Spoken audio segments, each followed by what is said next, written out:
सुमखी नंदनिया आ रही है और अब तुम लोगों का रेडियो स्टार्ट हो जाएगा। बातें शुरू पर पंच। अरे बहन आओ।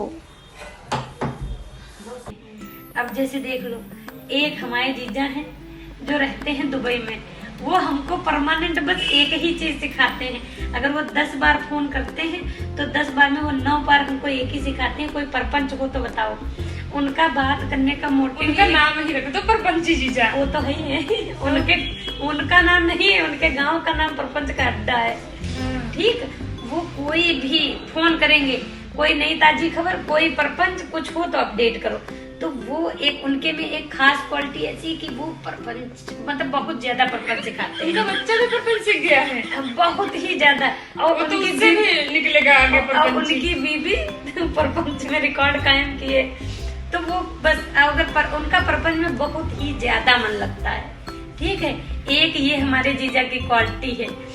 और दूसरे जीजा की क्वालिटी पूछो, एक जीजा ये है जो बाइक चलाना हो तो उनसे भैया सीख लेनी पड़ेगी।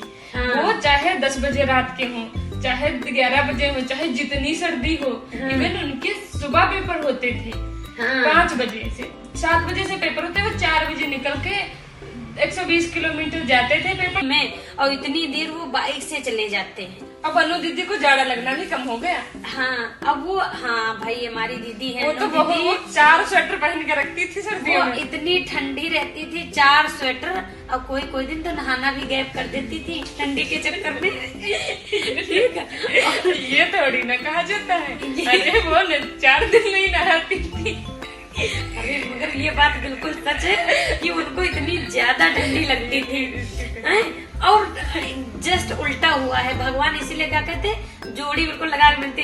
हमारी अनुमति गर्मी में भी ठंडी लगती, हमारे जीजा को ठंडी में भी पसीना आता है। उनको ना वो गर्मियों में भी पंखा नहीं चलाती थी। हाँ। इवन वो रेंगते पंखे में सो जाती थी। हाँ, अब वो जीजू जो हमारे जनवरी में फैन चला लेते हैं। इवन अभी भी वो फैन चला के सोते हैं। सोच ठीक, उतने। और बाइक चलाने में एकदम नंबर 1, चाहे 100 किलोमीटर चाहे 200 किलोमीटर वो जाएंगे, बाइक से ही आएंगे। इस बात की तो हिम्मत की दाद देनी पड़ेगी। तुम्हारे 2 जीजा के बाद हाँ। एक हमारे जीजा हैं जो तुम्हारे पति हैं। वो क्या करते हैं, वो बहुत आलसी है। दुनिया में सबसे ज्यादा ऐसी बात तो कोई नहीं, पान खाना हो तो पूछो 200 किलोमीटर दूर चले जाते हैं। हम सिर्फ पानी खाने के लिए आलसी नहीं, बाकी दुनिया में हर चीज के लिए बहुत आलसी है। कहीं भी जाना हो 100 बार सोचते हैं कि जाएं कि ना जाएं। वापस आने के लिए बहुत जल्दी आ जाते हैं, लेकिन जाने के लिए 100 बार सोचेंगे। जितना वो सोचते हैं जाने के लिए, उतना आने में उनको समय नहीं लगता है। आलसी लेकिन वो नंबर 1। बन्नू दीदी को गई थी, तुम्हारा मन भी नहीं था आने का। और वो तो समझ लो 12 बजे रात को आना है तो आगे, चाहे वो सोचते हो 2 घंटे की हम जाएं कि ना जाएं, आने में उनको आधा घंटा लगता है। और एक दिन चाय बनती रह गई और वो चले आए और गए बजे तक सोचा। हाँ। और 1 बजे से आने में 1 मिनट भी नहीं सोचा, 1:30 बजे निकल लिए तुरंत। और जाने के लिए पता क्या, तुम कंबल ले गई, अमरूद ले गई, मूंगफली ले गई, न जाने कितनी चीजें ले गई। तब ये तो तो रुके नहीं हम गई। ले गए, हमने सोचा लूडो खेलेंगे, वहीं पे ये सब हम करेंगे।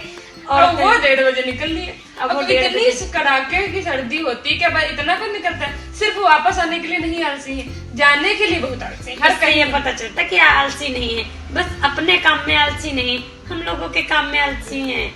ये होता है। बंद करते हैं, बहुत देर हो गई। अब हम लोगों को क्या करना है यार, कोई क्या करना है, हमको क्या करना, हम देखो हम जितना आलसी हूँ मेरे को क्या जाता है। अब बातें नहीं, हम किसी को बुरा कह नहीं रहे, सीधे एक बार ये तो नॉर्मल बातें चल रही थी तो हमने कह, बाकी हम क्या सबका अपना अपना।